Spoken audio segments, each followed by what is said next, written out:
First of all, before I start this video, a huge sorry and apology to all the people who've been watching me for a long time. I wasn't able to make videos because of a very clear reason. I recently had a storm in here and it just took all of my server connection and I had to just put it together again. So I was living without internet for like 3 to 4 days, but now I'm back making videos again. So I welcome you all to the newest episode of Metroid 35. Metroid 2 Return of Samus was an action-adventure game, as absolutely seen, developed and published by Nintendo for the Game Boy. The first Metroid game for a handheld gaming console and was released in 1991. The game also follows the bounty hunter Samus Aran on her assigned mission to wholly eradicate the Metroid from their home planet SR388 before the space pirate can obtain and use them for their own cause. They must find and exterminate the Metroids in varying development stages to progress. Metroid 2 was a very acclaimed game, both critically and financially. It had sold 1.72 million copies worldwide, and because of its popularity, Metroid Samus Returns, a remake to the original, was released on the Nintendo 3DS in 2017. After the creation of its own genre, Metroidvania, Metroid 2 follows after many times later. In the events of the first Metroid, bounty hunter Samus Aran foiled the space pirate's plan to use the newly discovered life form known as Metroid. Sometime later in the future, the Galactic Federation, concerned by that event that transpired, resolved to ensure that the Metroid's power could never again be used by the pirate, and thus forms a formula that they need to eradicate whole of the Metroid species from their home planet. Think about it, that one day God finds out humans aren't using their powers for something positive. So they just sit down and just think that what if we destroy all the humans? I mean, Galactic Federation? Are you even in your mind? Galactic Federation, after many failed attempts, found out that no one other than Samus Aran could do their work. So they called Samus Aran to finish the mission. While exploring the planet, Samus encounters Metroids and destroys them, slowly decreasing the planet's Metroid population. Players can advance through the game by using Samus' weapon to kill a fixed number, or 47, of Metroid creatures.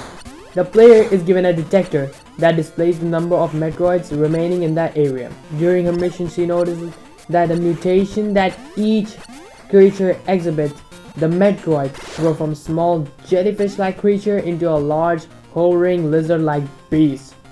Or, to be crystal clear, the creatures are encountered in different evolution stages of their development cycle. And due to the power of internet, I found this beautiful chart that just explained all of them from Alpha, Gamma, Zeta, and Omega, and original, both in original and the remix. So, after destroying most of the planet's Metroids, Samus encounters and battles the Queen Metroid. Killing it, Samus proceeds to return to her gunship through the planet's tunnel. Along the way, she finds a Metroid egg that hatches in front of her. A Metroid hatchling floats out of the broken shell and imprints it into Samus, thinking that she is its mother. Unable to commit to her mission of extermination, Samus spares its life. She exits the tunnel while the Metroid helps clear the way, reaching the planet's surface. Samus and the Infinite Metroid board the gunship together, setting up for the plot of Super Metroid. So they just form a close bond between Metroid and Samus. The game features two weapons new to the Metroid series, the tri-splitting space laser beam and the plasma beam. And first of all, the tri-splitting space laser beam is one of the coolest names any video game had, which passes through the enemies when shot.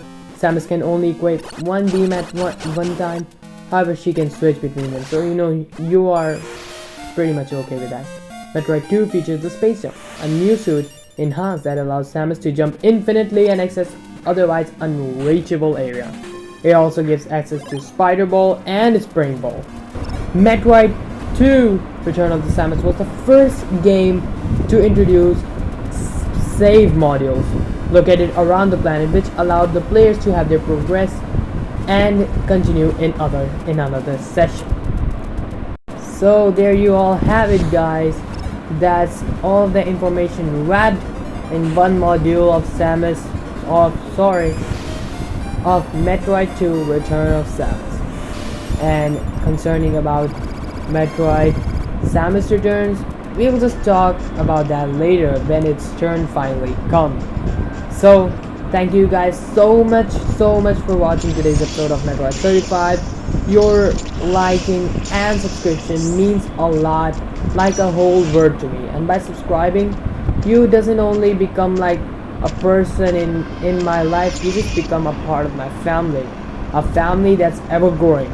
So finally, thank you so much for sticking around and watching the whole video. Goodbye, see you in the next episode of Zelda 35 coming out this Friday. Be sure to tune in. Thank you.